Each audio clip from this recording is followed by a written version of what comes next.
जय हिंद दोस्तों, स्वागत है आपका ऐसे कंसेप्ट एजुकेशन पे। आइए हम लोग अब अगला राजा को पढ़ते हैं। क्या पढ़ रहे थे हम लोग? पल्लव वंश पढ़ रहे थे। पल्लव वंश में हम लोग क्या पढ़ चुके थे? नरसिंह वर्मन प्रथम को हम लोग पढ़ चुके थे। किसको? नरसिंह वर्मन प्रथम को हम लोग पढ़ चुके थे। आइए आज हम लोग को महेंद्र वर्मन द्वितीय के बारे में चर्चा करना है। क्या? महेंद्र वर्मन द्वितीय के बारे में। इसके पहले हम लोग क्या पढ़े थे? तो नरसिंह वर्मन प्रथम पढ़े थे, जो क्या था? महेंद्र वर्मन प्रथम का पुत्र था। क्या? महेंद्र वर्मन प्रथम का पुत्र हुआ कौन? तो नरसिंह वर्मन प्रथम। और नरसिंह वर्मन प्रथम का पुत्र हुआ कौन? तो देखिए महेंद्र वर्मन द्वितीय, यानी महेंद्र वर्मन द्वितीय के जो दादा हुए वो महेंद्र वर्मन प्रथम हुए। क्या? महेंद्र वर्मन प्रथम। तो आइए आज हम लोग महेंद्र वर्मन द्वितीय के बारे में चर्चा करना है। तो महेंद्र वर्मन द्वितीय कौन था? तो नरसिंह वर्मन प्रथम का पुत्र। क्या? नरसिंह वर्मन जो प्रथम था उसका पुत्र था एवं उसका उत्तराधिकारी। जैसे नरसिंह वर्मन प्रथम का मृत्यु होता है उसके बाद क्या बनता है? नरसिंह वर्मन महेंद्र वर्मन द्वितीय बनता है शासक। क्या? महेंद्र वर्मन द्वितीय शासक बनता है। और ये 668 ईस्वी से लेकर के 670 ईस्वी तक रहता है। मात्र 2 साल। क्या? मात्र 2 वर्ष शासन करता है महेंद्र वर्मन द्वितीय। और कुछ खास काम नहीं कर पाता है। ये कौन था? तो नरसिंह वर्मन प्रथम था, उसका उत्तराधिकारी एवं उसका पुत्र भी था। उसका पुत्र क्या? नरसिंह वर्मन प्रथम का पुत्र होता है महेंद्र वर्मन द्वितीय। कौन? महेंद्र वर्मन द्वितीय 668 से लेकर के 670 ईस्वी तक शासन करता है। मात्र 2 वर्ष। कितना? मात्र 2 वर्ष शासन करता है। और ये अपना शासन काल में कोई खास काम नहीं कर पाया था। क्या? अपना शासन काल में कोई खास काम नहीं कर पाया था। और ये जो इसके पहले जो हम लोग देखे शासक कौन? नरसिंह वर्मन प्रथम। तो नरसिंह वर्मन प्रथम क्या देखे थे कि पुलकेशिन द्वितीय को हरा दिया था। चालुक्यों की राजधानी बतापी पर आक्रमण किया था। और क्या किया था कि पुलकेशिन द्वितीय को हराया था। किसको? पुलकेशिन द्वितीय को हराया था और उसको लास्ट में हत्या कर देता है। और ये क्या करता है कि देखिए महेंद्र वर्मन द्वितीय जो है वो चालुक्यों से संघर्ष करते करते क्या उसका मृत्यु हो जाता है चालुक्यों से। देखिए पूरा शासन यानी 2 वर्ष चालुक्यों से लड़ाई करते करते बिता देता है। लास्ट में उसकी मृत्यु हो जाता है। क्या? 2 वर्ष पूरा अपना शासन काल, जितना 2 वर्ष रहा वो अपना पूरा शासन काल चालुक्यों से लड़ते लड़ते बिता देता है। और उसके बाद उसका अगला शासक आता है कौन? तो परमेश्वर वर्मन प्रथम। कौन? परमेश्वर वर्मन प्रथम आता है। उसके बाद का शासक जो महेंद्र वर्मन द्वितीय का उत्तराधिकारी एवं उसका पुत्र था, जो महेंद्र वर्मन द्वितीय का पुत्र था एवं उसका उत्तराधिकारी था। इसका मृत्यु के बाद जो क्या होता है कि महेंद्र वर्मन द्वितीय के मृत्यु के बाद परमेश्वर वर्मन बनता है। क्या? परमेश्वर वर्मन फर्स्ट शासन करता है। उसके बाद उसका शासनकाल, उसका राज्यपाट संभालता है। 670 से लेकर के कितना?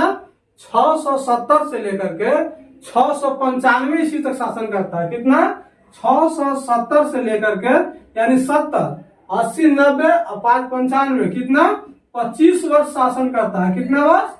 25 वर्ष शासन करता है। कितना से कितना था? तो 70 से 95 ईस्वी तक। अब क्या कौन था परमेश्वर वर्मन प्रथम? तो परमेश्वर वर्मन प्रथम जो था वो महेंद्र वर्मन द्वितीय का पुत्र। क्या? महेंद्र वर्मन द्वितीय का पुत्र भी था एवं उसका उत्तराधिकारी भी था। क्या? उसका उत्तराधिकारी भी था। और ये उपाधि रहता है। उपाधि इसका कोई एग्जाम में पूछता है।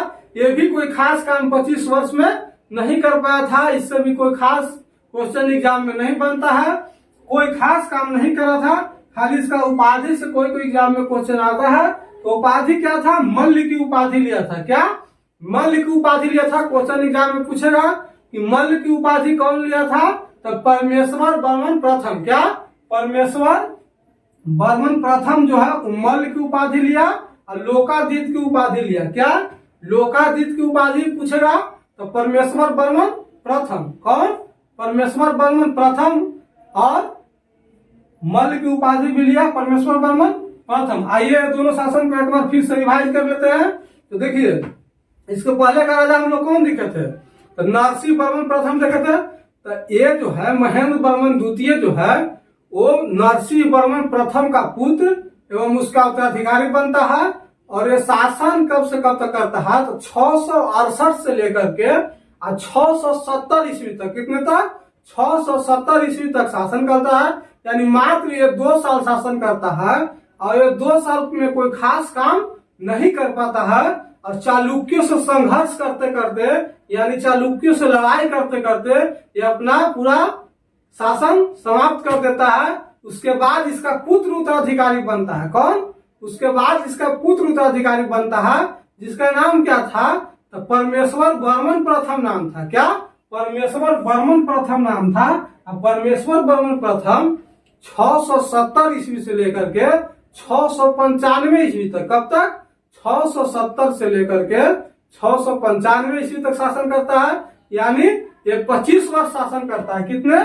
25 वर्ष शासन करता है। और ये कौन था? तो महेंद्र वर्मन द्वितीय का पुत्र एवं उसका उत्तराधिकारी था। ये भी अपना शासन काल में 25 वर्ष में कोई खास काम नहीं किया और सिर्फ इसका मल्ल जो उपाधि है उससे क्वेश्चन एग्जाम में आता है। तो मल्ल की उपाधि क्यों लिया? तो परमेश्वर वर्मन प्रथम और लोकादित्य की उपाधि किसने लिया? तो उसके बाद परमेश्वर वर्मन प्रथम। आइए हम लोग क्या पढ़ते हैं? नरसिंह वर्मन द्वितीय के बारे में चर्चा करते हैं। तो नरसिंह वर्मन द्वितीय कौन था? तो हम लोग पीछे क्या देखे यहाँ? परमेश्वर वर्मन प्रथम। तो ये परमेश्वर वर्मन प्रथम का पुत्र एवं उसके बाद परमेश्वर वर्मन की जब मृत्यु हो जाता है उसके बाद नरसिंह वर्मन द्वितीय। कौन? नरसिंह वर्मन द्वितीय शासन करता है। और ये कौन था? तो परमेश्वर का पुत्र एवं उसका उत्तराधिकारी था। ये कब से कब तक शासन करता है? तो देखिए 695 ईस्वी से लेकर के 722 ईस्वी तक। कितना तक? 722 ईस्वी तक शासन करता है। और ये लगभग 27 वर्ष शासन करता है। कितने वर्ष? 27 वर्ष नरसिंह वर्मन द्वितीय शासन करता है। यहाँ देखिए इसका जो पिता थे, इसके जो पिता थे वो 25 वर्ष शासन किया। अब 25 वर्ष में कुछ नहीं कर पाया। क्या? 25 वर्ष में कुछ नहीं कर पाया। यहाँ इसका पुत्र परमेश्वर वर्मन प्रथम का पुत्र जो है वो 27 वर्ष रहा था और ये एक विख्यात राजा था। ये एक प्रसिद्ध राजा था और बहुत सारा काम किया था। क्या? बहुत सारा काम किया था। इसके बाद सिर्फ एक राजा हम लोग को पढ़ना है, लास्ट राजा पढ़ना है और इसके बाद हम लोग को पल्लव वंश आज समाप्त हो जाएगा। तो नरसिंह वर्मन द्वितीय जो है कब से कब तक शासन करता है? तो 695 ईस्वी से लेकर के 722 ईस्वी तक। कब तक? 695 से 722 ईस्वी तक शासन करता है। और ये परमेश्वर वर्मन प्रथम का पुत्र एवं उसका उत्तराधिकारी था। ये परमेश्वर वर्मन प्रथम का पुत्र एवं उसका उत्तराधिकारी था। सॉरी। और ये क्या क्या उपाधि लिया था? तो उपाधि इसका से पूछेगा तो राजसी और आगम प्रिय और शंकर भक्त। क्या? शंकर भक्त। यहाँ से बहुत ज्यादा क्वेश्चन पूछता है। शंकर भक्त या शक्कर भक्त पूछेगा। क्या? शंकर भक्त भी पूछ सकता है या शक्कर भक्त भी पूछ सकता है। एग्जाम में क्वेश्चन यहाँ से पूछता है कि शक्कर भक्त या आगम प्रिय या राजश्री की उपाधि किसने लिया? तो यहाँ नरसिंह वर्मन द्वितीय। कौन?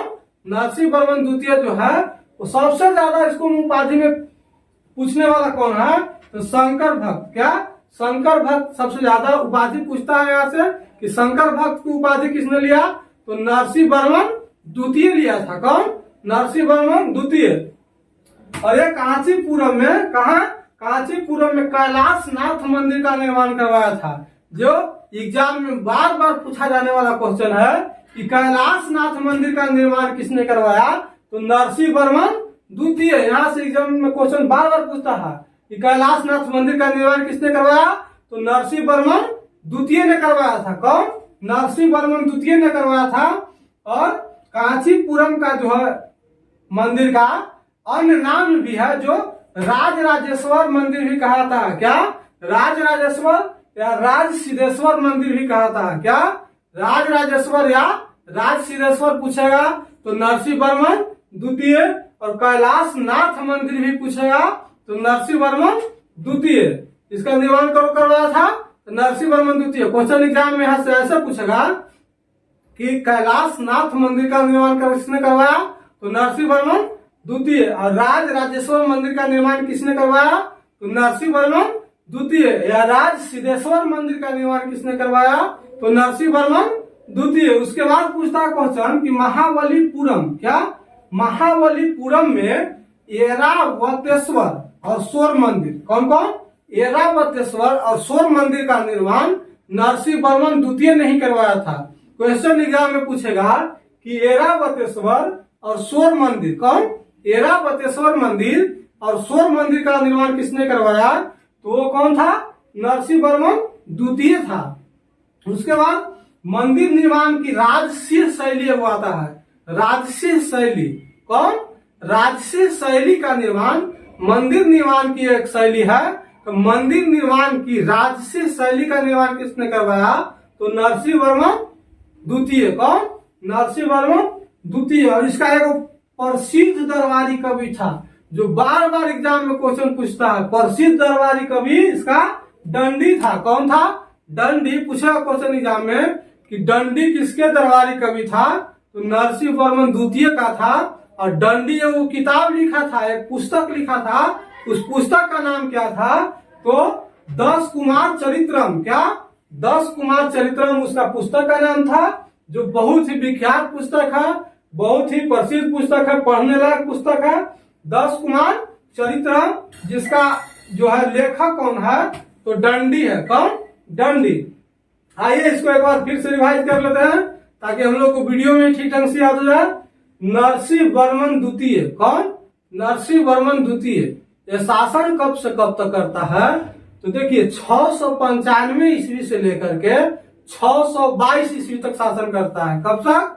695 से लेकर के 622 ईस्वी तक शासन करता है।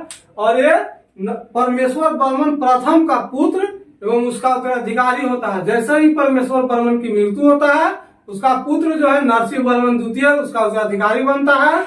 और ये उपाधि लेता है राजसी, आगम प्रिय और शंकर भक्त, जिसको में शंकर भक्त सबसे अधिक प्रिय उपाधि है। शंकर भक्त ज्यादा एग्जाम में पूछा जाता है। तो शंकर भक्त की उपाधि किसने लिया? तो नरसिंह वर्मन द्वितीय ने लिया था। और कांचीपुरम का जो है कैलाशनाथ मंदिर, उसका निर्माण नरसिंह वर्मन द्वितीय ने ही करवाया था। और जिसका अन्य नाम जो कैलाशनाथ मंदिर है, उसका 2 अन्य नाम भी है, राज राजेश्वर या राज सिद्धेश्वर। क्या? राज राजेश्वर पूछेगा या राज सिद्धेश्वर पूछेगा तो नरसिंह वर्मन द्वितीय। कौन? नरसिंह वर्मन द्वितीय। महाबलीपुरम में 2 मंदिर का निर्माण करवाया था, ऐरावतेश्वर और शोर मंदिर। कौन कौन? ऐरावतेश्वर और शोर मंदिर का निर्माण नरसिंह वर्मन द्वितीय नहीं करवाया था। मंदिर निर्माण के राजसीय शैली मंदिर निर्माण है। क्या? राजसीय शैली मंदिर निर्माण की शैली है, जिसका जनक माना जाता है नरसिंह वर्मन द्वितीय को। और इसका एक प्रसिद्ध दरबारी कवि था जिसका नाम क्या था? दंडी। का? दंडी। जिसका एक प्रसिद्ध पुस्तक था, क्या था? प्रसिद्ध पुस्तक जिसका नाम था क्या? 10 कुमार चरित्रम। 10 कुमार चरित्रम की रचना दंडी ने किया था, जो नरसिंह वर्मन द्वितीय का क्या था? दरबारी कवि था। नरसिंह वर्मन प्रथम के दरबारी कवि कौन था? तो दंडी था, जो 10 कुमार चरित्रम की रचना किया था। उसके बाद हम लोग को लास्ट राजा पढ़ना है अपराजित। क्या? अपराजित वर्मन जो है वो पल्लव वंश के अंतिम राजा था। क्या था? पल्लव वंश का अंतिम राजा था, जिसका शासनकाल 892 से लेकर के 897 ईस्वी तक रहता है। कब से? 892 से लेकर के 897 ईस्वी तक रहता है, जो लगभग 5 साल तक शासन किया था। क्या? लगभग 5 साल तक शासन किया था। और ये पल्लव वंश का अंतिम शासक था। और ये मंदिर निर्माण की अपराजित शैली का निर्माण करवाया था। क्या? मंदिर निर्माण के अपराजित शैली का जनक माना जाता है, जन्मदाता माना जाता है। किसको? तो अपराजित वर्मन को। अपराजित शैली का जन्मदाता अपराजित वर्मन को माना जाता है। और ये क्या था? तो चोल, इसकी हत्या जो है, चोल राजा जो है आदित्य प्रथम। क्या? इसकी हत्या, क्या? इसकी हत्या, अपराजित वर्मन की हत्या एक चोल राजा था आदित्य प्रथम। कौन? आदित्य प्रथम था, जो अपराजित बर्मन की हत्या कर देता है, क्या अपराजित बर्मन की हत्या कर देता है और पल्लव वंश को, पूरा संपूर्ण पल्लव वंश को नष्ट कर देता है, पूरा पल्लव वंश को समाप्त कर देता है, पूरी एकदम नष्ट कर देता है, खत्म कर देता है पल्लव वंश। और यहीं से पल्लव वंश का समाप्ति हो जाता है। क्या पल्लव वंश की समाप्ति हो जाता है। तो क्वेश्चन एग्जाम में पूछेगा कि पल्लव वंश का, क्या पल्लव वंश का अंतिम राजा कौन था, तो अपराजित बर्मन था। इसी के साथ हम लोगों को आज पल्लव वंश समाप्त हो जाता है। उम्मीद करते हैं वीडियो पसंद आ रहा होगा। अगर वीडियो पसंद आया तो वीडियो को लाइक, शेयर, कमेंट और चैनल को सब्सक्राइब जरूर कर लें। अपना परिवार को पढ़ाने में सपोर्ट करें, जितना हो सके ज्यादा से ज्यादा वीडियो को शेयर करें। धन्यवाद।